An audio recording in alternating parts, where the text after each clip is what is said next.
Y'all Boys, ready? yeah, let's get into JJK, the finale. Yeah, the finale. It'll probably be a while before we see JJK again, honestly. But this is episode 23. I called Shibuya Incident Gate Close. And basically, this episode centers around Kamo Noritoshi's plan for the world. Meanwhile, the non-sorcerers and the rest of the world are trying to figure out what happened in Shibuya. This episode picks up right where we left off last time with Yuki pulling up on fake Ghetto, and asking what type of girl he likes. I'm pretty sure she asked back then. Um, and she starts her conversation talking about how to get rid of curses and advancing humanity to the next stage. But it's just a ruse to give LaRue time to act. And during this time, like, we're trying to think, like, who is LaRue? Have they been introduced? Did y'all know at the time? I did not. I do not remember who LaRue is. So I didn't know who she was talking about at the time. No. Yeah, I didn't know who LaRue was, but after a quick Google search and seeing his picture, I knew exactly who he was. So LaRue was in JJK Zero. He was one of Ghetto's group, and he was the buff ass dude with the heart shaped nibbles. And we saw him briefly again in season 2. So he basically, when Ghetto died, said, "I'm gonna stay neutral in this whole thing." So I think it's interesting that he's working with Yuki. Like, that's kind of weird. Yeah. And, we all know, like, Yuki is one of the stronger sorcerers or whatever. So it's kind of interesting to see her, like, just being like a decoy while LaRue is acting. So, like, my thing is, like, what's LaRue doing, while she's being a decoy? Y'all have any idea? I don't remember what his curse technique is, so I have no idea. No, Yeah. I remember him like stopping that like fight that they were gonna have after Ghetto died. I mean, after I guess fake Ghetto went rogue on them or whatever. But I'm not sure what exactly it could be. They didn't explain it at all. They showed us what he could do, but not really explaining it. Yeah. Well, I think, wasn't it like smashing the ground or something or some shit? Like, was it like super strong shit or something? He like split, yeah, like he split that concrete room they were in. Yeah. He even cut. I think I remember him like cutting like a fly in half or something like that. I'm not Hmm. sure if it's like barriers or something like that, but maybe. But Okay. I do kind of understand why he would be with Yuki though. I mean, old Ghetto and Yuki are working towards the same goal of getting rid of curses. So, quick talk, and you could convince him. Yeah, I guess very different paths to the same goal. Yes, yes, extremely different. But they kind of want the same, I guess, result roughly. They just got different ways of going about it, is basically what it is. But we all know that fake Ghetto, he's not the real Ghetto, and obviously probably his his progression and towards that goal has changed or whatever, whereas Yuki hasn't. Yeah, that man, fake Ghetto has been lying his ass off. Yeah. And basically, to get into the next little thing is like the next step of humanity is optimizing cursed energy versus being freed from it. It's basically Yuki and fake Ghetto's plans, I guess, and how they differ, I believe.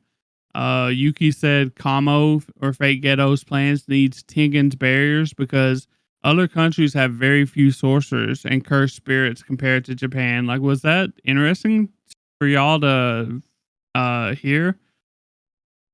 Yeah, for me, I can't think of a reason why that would be because curses are born from fear, human fear.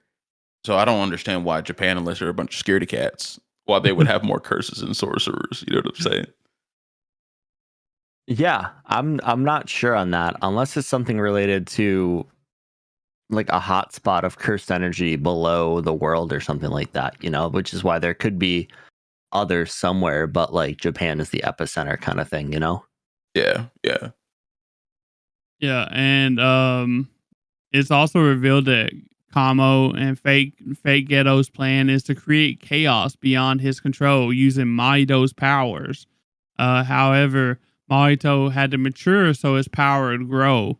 And that's revealed to us. It's revealed to us that Curse's powers don't advance once they've been absorbed, I Yeah. assume, by Ghetto. So, Yeah, I thought it was really interesting. I mean, Yuji pretty much did not Mahito, but Fake Ghetto's Kamo's work for him. It's like, I had to have him box some people up, and I really appreciate you for making him transform into Frieza. yeah.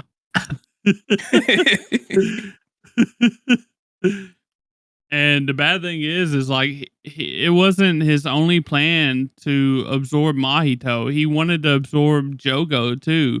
Like he was in it for himself the whole time. It seems like, which I guess is Kamo Noritoshi's big thing is like he's been in it for himself since the beginning.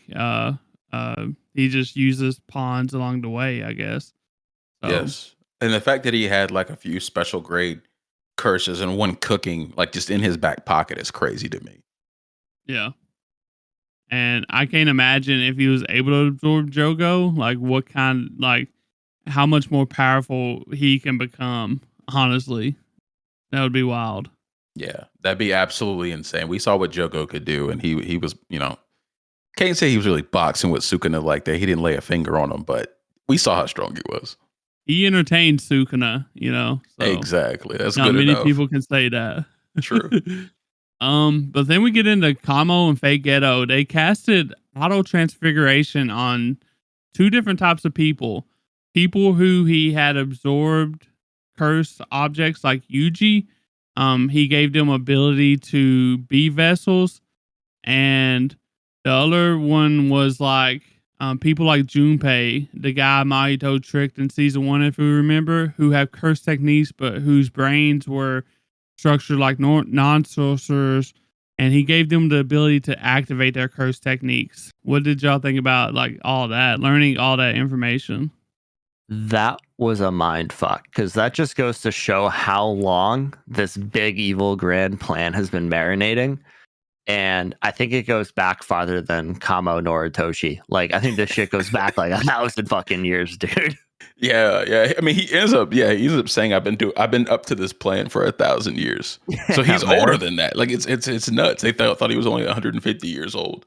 Nah, he'd been brain swapping for a long ass time. Yeah, I mean that's why he was like, oh, that is one of the names I took up at some point. I don't even remember when. Makes more sense now. Makes a lot more sense. But I mean, of the actual plan and how he transfigured people's like souls, I guess, in their brains, like I didn't really understand why he needed people to be vessels. The people that eaten the cursed objects. I didn't really understand that part. I understood why he would want more people to have cursed techniques, because he wants everybody to duke it out. But the first part, I didn't really understand why. I think by creating more vessels, he's just creating more chaos. I mean, he went on to say, imagine 1,000 malevolent Yuji Itadoris running around. And I'm just imagining 100 or 1,000 little mini Sukunas, because, well, they can't all be the king of curses. But like, yeah. That's a scary scene, dude. That's going to be crazy next season. Yeah, non-stop boxing. Well, maybe they didn't. Maybe he didn't actually mean like 1,000 Sukunas. Maybe he meant like just freaks of nature, like Yuji. That's kind of the way I took it. That had potential to gain something like Sukuna. Maybe he can like give them like use Ghetto's ability to give them a cursed, spirit or something, like kind of like Sukuna. Yeah, that's what it is. I mean, Yuji ate a cursed object, and that's where he got his Sukuna powers from. So like, this is basically just 1,000 of those. I don't think they're gonna have like the physical capabilities of Yuji, because he's a freak of fucking nature. But still, you put 1,000 people out there with cursed abilities that just awaken out of the blue, like, it's just gonna go heavy real quick. Oh yes, oh yes, and they, the name of the next arc is called was the Culling Game. Yeah. So yeah, it's gonna go crazy. Yeah, and I think that he also said that he was gonna make them fight each other to create like a bunch of chaos. So we don't exactly know like what happens. Well, the reason I think they said was that so that they could learn how to use curses better, I think, to or experience or something like that, right? I mean, the way I look at this is just your giant Hunger Games scenario right here. And Oh, the strong are going to survive. And that's who Fake Ghetto wants as allies or wants to suck up, you know? So I think this whole thing is really just to create more powerful curses or allies, curses he can absorb or allies in his master plan. okay. So you And think at the end maybe, of the day he just wants to like eat them? yeah, I mean, that's what I would assume in this power. Okay. I mean, Interesting. I think his end goal is to bring Sukuna back to full power and team up with him and do hood rat shit, but not sure I was gonna get there, you know? Yeah, yeah, yeah, yeah. I think it's gonna be very interesting. It's pretty much a battle royale, but the whole Earth to the battlefield. It's gonna be nuts. Yeah, he just dropped the battle bus. Yeah. Yuki was shook. But then after that, Kamo Fake Ghetto, he releases the seal on all these. Well, we just talked about that. I'm sorry. Uh, the the cursed object that Kamo distributed were what was left of all the sorcerers that has been making pacts for thousands of years. He also made pacts with curses. We figured out. So like what does he exactly mean by all that? What's the purpose of like them telling us about all the packs that he's been making and how they don't make any difference now since he moved bodies? Did y'all understand like what they was trying to tell us? I think it was him basically saying, "Hell, this could have been a lot worse if I didn't have this one little nitpick about this ability here." Because I mean, think about he just made this many packs in like what, a year or two? No, a So, thousand. A thousand. no, no, no. I'm saying he said that when he transfers bodies, the packs are no longer active. Right. Yeah. So I'm saying he made this many packs since he took over Ghetto's body. Is that what he was saying? Or I don't think was he so. saying like total? Yeah, he had Sis? been making packs for thousands of years, is what he said. Yeah, but then he says that the packs don't transfer when he switches bodies. I thought he meant specifically Ghetto's bodies because of his power. That's what I thought he meant. Oh, maybe. I'm not sure. I might have misunderstood it. Yeah, Yeah. see, this part really confused me because I'm like, why are they telling us this? Because all them previous packs doesn't matter anymore, right? Because once he switched to Ghetto's body, like they went away based on what he said. So I was just kind of a little bit confused on what the whole purpose of this information was. So Yeah, I mean, hopefully that we get like an explanation during the next season as the story continues. Because yeah, I don't understand the purpose of the packs anyway. Um, Maybe with the curses, hey, if you just box up everybody you see, which they kind of do anyway. But with the sorcerers, I don't really understand like what he would need a pact for. yeah, and also while leaving, Kamo Fake Ghetto was hoping that Sukuna was listening in, and thanks to the world that he sees, I'm not sure Heian. Yeah, the Heian. Yeah. Heian, the golden age of Jujutsu is starting again. So he hopes that Sukuna is seeing this and realizing that this golden age of Jujutsu is happening. Um, and afterwards we see how the non-Jujutsu world is dealing with the whole Shibuya incident. Basically, it's a panic.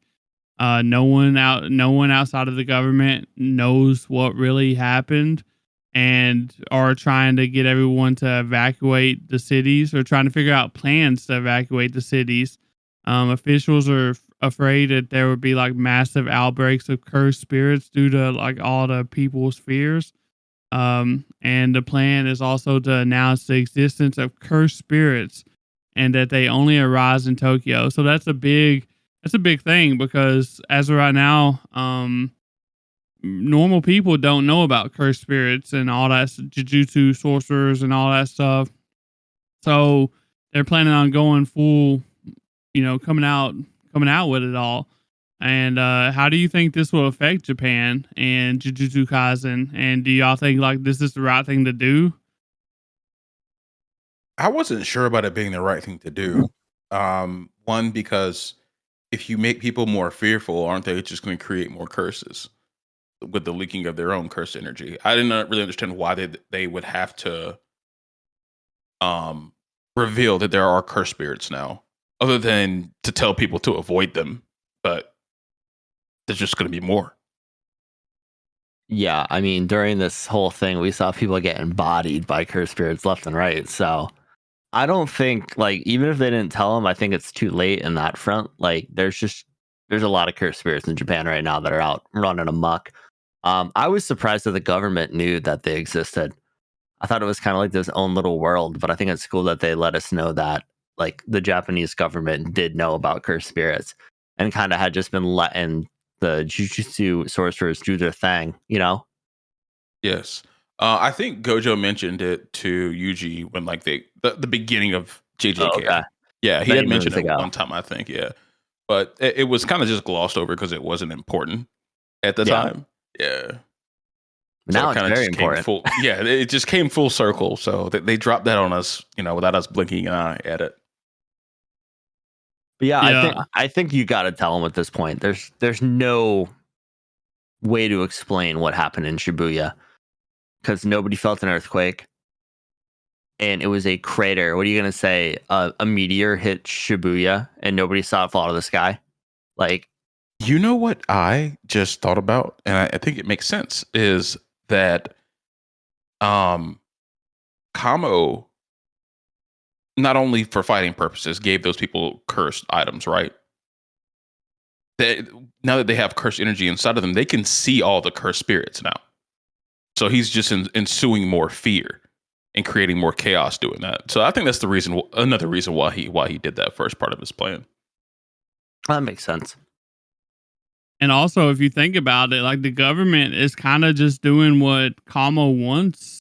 Kind of, they're playing right into his plan because if they come out with the introduction of curses and jujutsu and all this stuff, and even if they're trying to focus it on Tokyo to not like have it spread or whatever, it's still benefiting Kamo. If you look at it like that, if you think about it, it's still benefiting his plan. It's still going to go with what he wants to do. So I don't think it's the right thing to do either. Or I don't think it's the right thing to do at all. I think they should just come up with some kind of bullshit lie. So Yeah. I just don't know what you can come up Yeah. with that's not going to have conspiracy theorists going wild with it. Like you it's gotta try some unexplainable. though, right? You can't just tell them the real truth and expect it to get better, right? So I don't know. Yeah. That's part of like why I think he did that first part of his plan with the cursed objects, because without a certain level of cursed energy, you can't even sense the cursed spirit. So they would just be thinking people are dying randomly, but he wants them to know what's actually happening.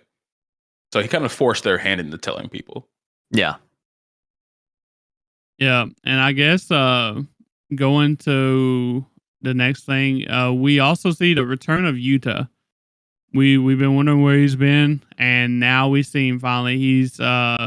We see him save a little girl with Rika's help.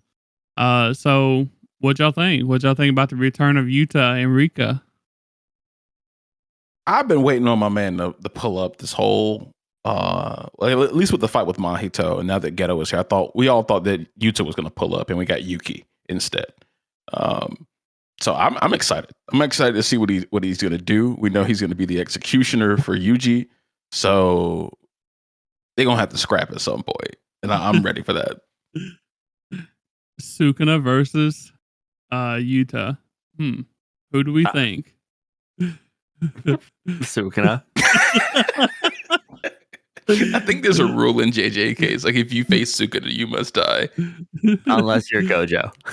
Yes, Yeah. yes. I mean, he had him with one finger, though. You know what I'm saying? That's So unfair fight. Unfair fight.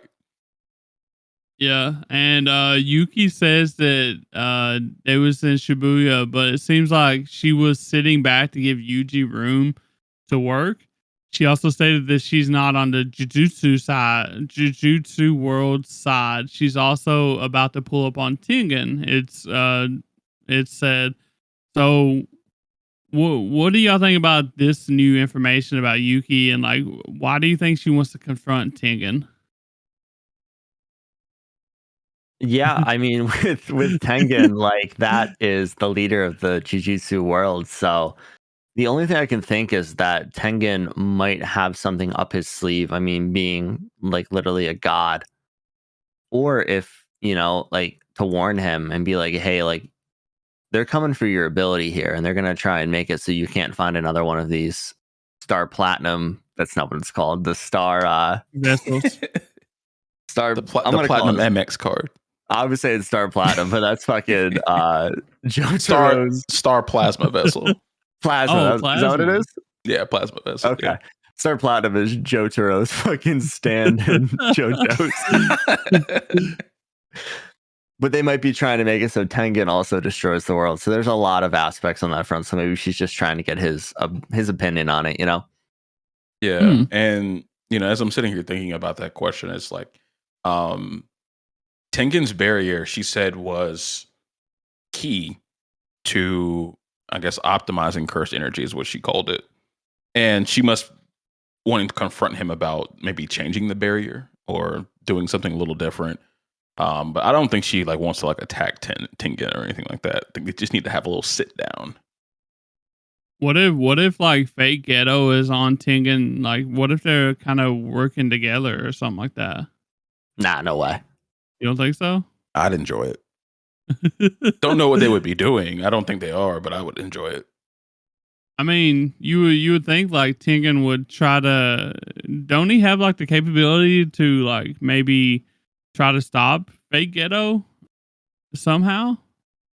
Or no? I don't think he does. I mean, as Gojo explained, or how he was explained to us at the beginning of the season, is like think about him like a tree, right? Like he's just kind of like a sitting duck, but he has all these doors that can protect himself. So he's powerful, but not combat powerful.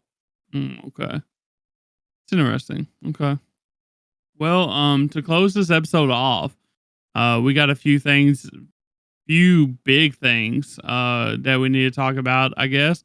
We get some I guess statements from the Jujutsu higher ups. I think we got 4 or 5. But the first one is Ghetto's death sentence is reinstated. So I'm assuming that goes for Kamo. They're talking about Kamo, fake Ghetto at this point. He's been issued to die once again. The second one is Satoru Gojo has been deemed an accomplice in the Shibuya incident and is expelled from the Jujutsu Society. And any attempts to free him will be a crime. And that was like mind blowing for me. I didn't expect this at all. When I read this on the screen, I was like, "What the hell, bro? Like, why?" Yeah, like that's their guy. Like why? he's like low key their savior. I'm trying to think of some reasons. Dan, you got anything? I mean, the only reason I could think he could be deemed an accomplice is the fact that he was Ghetto's best friend. And Ghetto disappeared, aka died, and was taken over by a brain monster. But like maybe they're not taking that information into account, or maybe they don't know that information. So they're thinking this is a long-term setup. Yeah, Yes. but like has nobody like relayed that Ghetto's not actually Ghetto? Like that's like a major detail. Well, the like people who know are what? Dead all or of the Yuji? all the Tokyo students know. Don't they? So, Did everybody my die thing in that is- last scene? They were standing right there. That's true, I guess.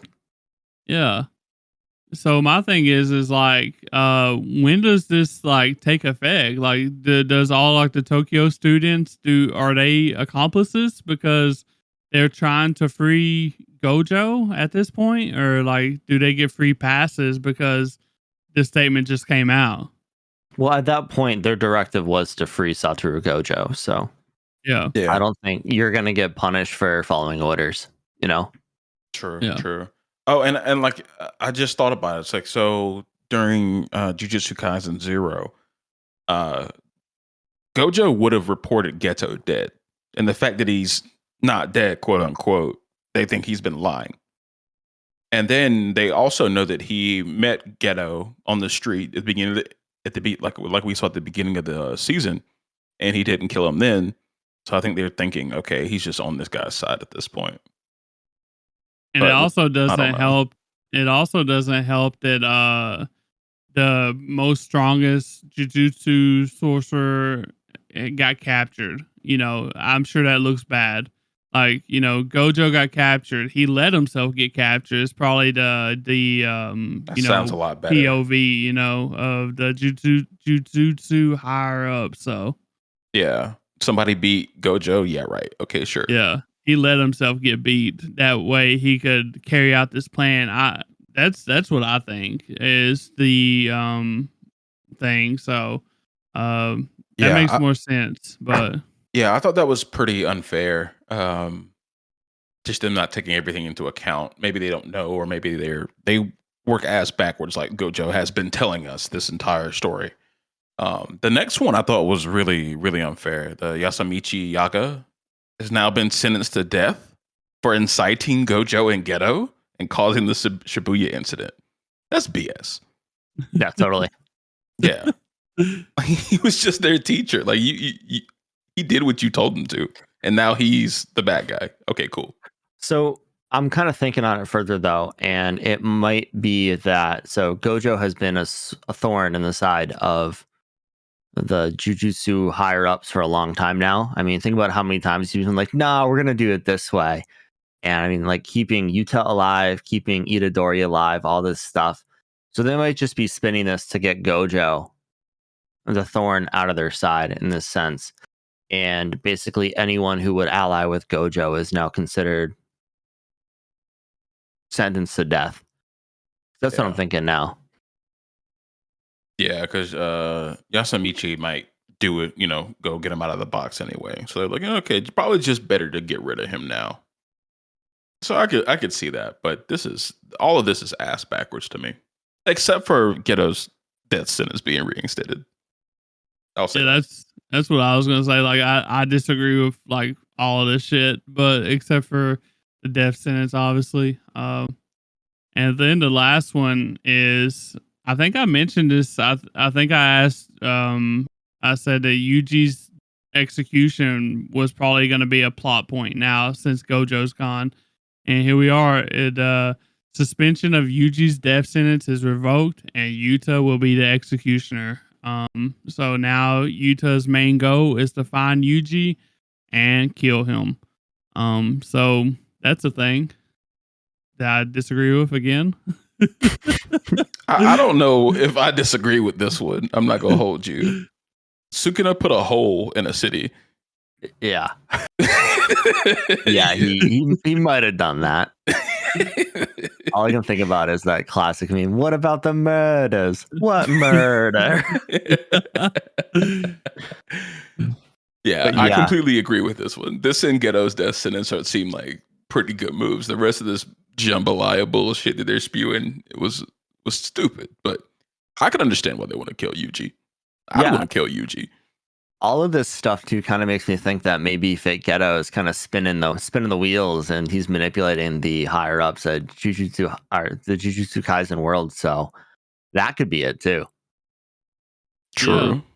we could have some rats up in there. So it's gonna be a fun season probably next whenever the hell we get it. So um I guess to finish the episode out for real, the last thing we see before we close out is Yuji claps over a bridge, and a massive a group like of massive cursed spirits come out to what we assume to attack him. So, what do y'all think? What do y'all think about the final scenes? What do y'all think that means? Anything?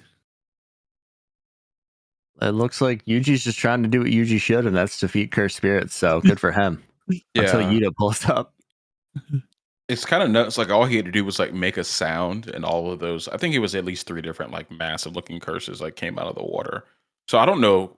I hope it's just not on sight or sound like that throughout all of Japan. That would be absolutely terrible. Or if it's just in Shibuya. So we'll see. Yeah, I think there's something else going on in that scene. Honestly, I just don't know what it is. It kind of act like he was like summoning them, sort of. Y'all think there's any possibility that he could do something like that? No, I think they were just reacting to the sound made. Okay. Well, if that's all y'all got, I guess we'll get into our like rating and final thoughts of Jujutsu Kaisen season 2. Yeah, Dan, who you wants want to go first? Yeah, I don't know if I'm sticking on a rating for this just yet. Gotta let it digest a little more. I'm somewhere in the 8s, I feel like. But I really liked the way that the end of this season pulled so many aspects of what we've been seeing for the last 2 seasons and the movie come together. And it's kind of like where they left us with a really good cliffhanger. So I like that. I liked how they brought back a lot of the story from season 2, part 1 with Tengen and everything like that, and bringing back some of the older characters, as well as bringing Yuta back. So I'm really excited to see what season 3 has in store for us. But I'm probably gonna read it. They got him now. They really got him. Me, I'm gonna give it a high 8. This was gas. We got some of the best fights of the year. Everything that Dan just said, like them like coming full circle on some of the things they told us early in season 1. Gojo being defeated and captured, just captured, sealed away. The reveal for Ghetto's, I guess I'm gonna call him a leech. He's kind of necromancing here. I just thought it was phenomenal. It was kind of a lot of boxing. I didn't know where they really were going with the whole first 5 or 6 episodes with all the flashbacks, but it all tied together. And then them bringing in stuff from the movie was pretty cool as well. So awesome stuff, just all around, I think. Hell yeah. Me, I believe I'm gonna give it a 9. This like one of my favorite things about this was the younger Gojo and Ghetto days in like the early season, just showing their personalities and stuff like that. And even like this season was full of great boxing, like Bash just said. Like it had some of my favorite fights of anime in just this season. And couple that with just showcasing, like I said, Gojo and Ghetto's old personalities, how they was, like the backstories, that was phenomenal, especially Yuki and Shoko, I believe it is their third member or whatever. Mm-hmm. But I think that if Mappa had actually given them enough time to actually create what they envision, this probably would be a 10 for me. I feel like, because it would have went even harder. We got like a lot of unexpected twists and turns that came from all the boxing. You just don't find that very much in anime these days. So I'm really glad that Jujutsu Kaisen is out here doing great shit, Yeah, I mean, so much happened, and we got Toshi Fujiguro introduced in this as well, and we can't forget about him. He was awesome to see. Yeah, 2 times. Yep.